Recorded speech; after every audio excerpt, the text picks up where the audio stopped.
OKC Thunder, man. This really is a historical team. The things they've been doing in the finals, it shouldn't be a surprise to anybody, but I'm not gonna lie, I've still been surprised by the things they've been doing. I want to start off by saying Tyrese Halliburton is one of the most confusing players in the league. One game, he'll have a game winner, go crazy in the fourth, lead his team to victory, coming back from 15 points with 9 minutes left in the fourth quarter. Get a game winner.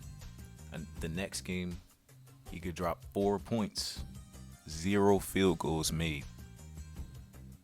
This man has been getting so much praise. People have been trying to put him into the top 10. We've had all that superstar talk. Is Halliburton a superstar? Is he not? I personally don't think he's a superstar. I think there's about 4 or 5 superstars in the league, but that's besides the point. This man Holly, he's so up and down sometimes in some of these series. But in this context, you can never ignore the context. The context, they're playing the OKC Thunder. 68 wins on 70 wins. Best defense in the league by a far big margin. One of the best defenses of all time, especially for perimeter defense and making perimeter-oriented guards struggle. We've seen all the guards they faced in the playoff struggle. Tyrese Halliburton, Anthony Edwards. Who did they play in the second round? Who did the Thunder play in the second round?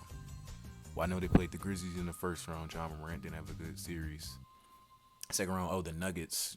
Jamal Murray didn't have a good series. They played good defense on Jokic, even though he still ended up having a solid series because it's Jokic, the best player in the world. But they did do a good job. I remember they had Caruso guarding him. But it's so much to put on Tyrese Halliburton's plate. He's expected to run the offense against this defense that's throwing 2-3 bodies at him. It's going to be hard. On the other side of things, Shai Gilgeous-Alexander, I really do have to give him his flowers. And we'll get to J-Dub in a second. I know he just dropped 40. And that was insane. I don't think anyone saw that coming. So shout out J-Dub. But first, let's address Shai, the MVP of the league. Shai's been having a great series, man.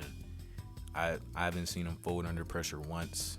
He's looked gassed a few times, but the stuff he's been doing is insane. Like, it's genuinely insane.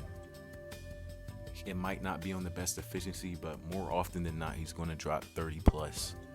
He's always going to show up for your team. Even if he's not doing the best on offense or he has a high volume game without that many points, he's going to show up on defense.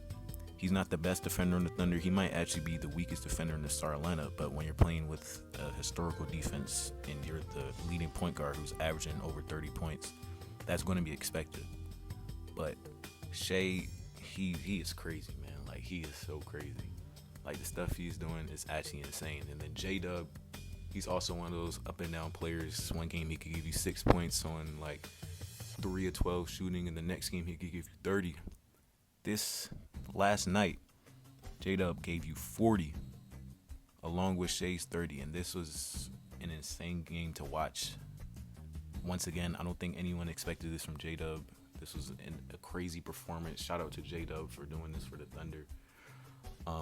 Now the Thunder are 1 game away from winning the NBA Finals, up 3-2 on the Pacers. That was a crazy turnaround. Pacers went up 2-1. You know, a lot of people started panicking. Everyone, before the series even started, everyone just wrote this down as a Thunder victory. They were going to hold up the trophy this June. But how things have changed. They were up 2-1 and now they're down 3-2. Shout out the Thunder, man, winning 2 straight games. Some people were writing off the Thunder when they went down 2-1, like, oh, it's over. If the Pacers go up 3-1, like, the Thunder are definitely not coming back, and now they're up 3-2, 1 game away from the NBA championship. And obviously the series is not over still. Just like I was saying, the series is never over until a team reaches 4 wins, and the Pacers still definitely have a chance to make a comeback. And that's what they've been doing all playoffs. They've been making comeback after comeback after comeback. But this is kind of seeming unlikely.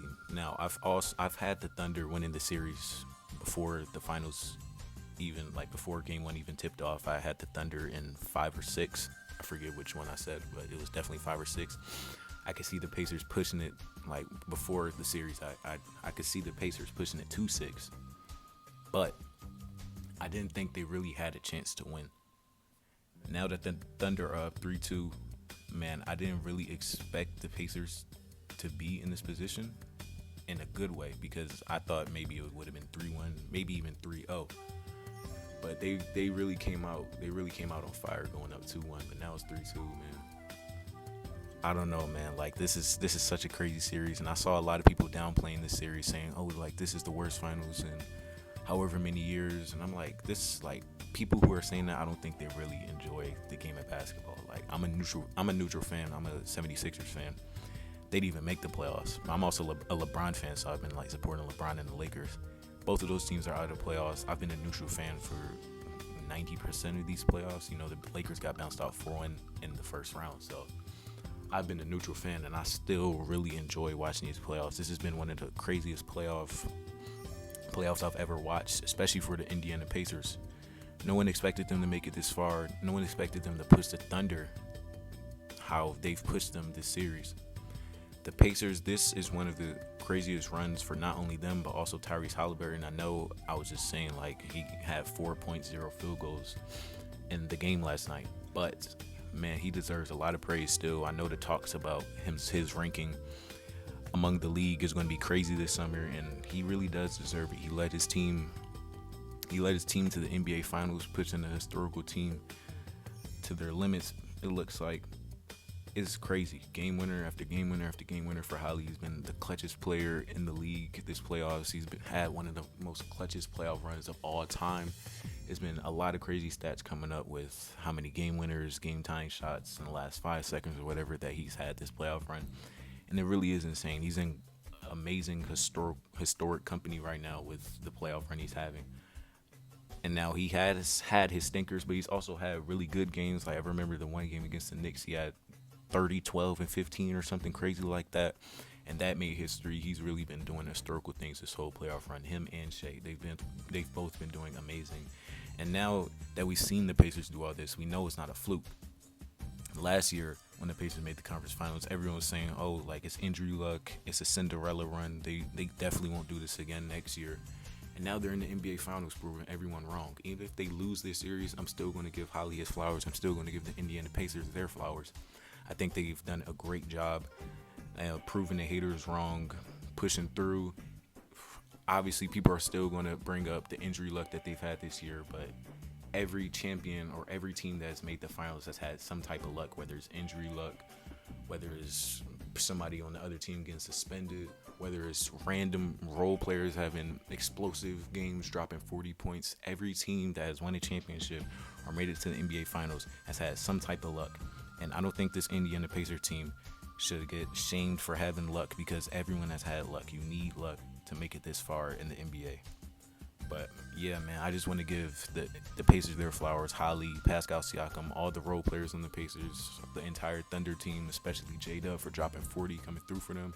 Shea's been the most consistent player in the league in the playoffs, like we expected, the MVP of the league. But that's all I wanted to say, man. I hope y'all enjoy the rest of y'all day. Have a good one, y'all.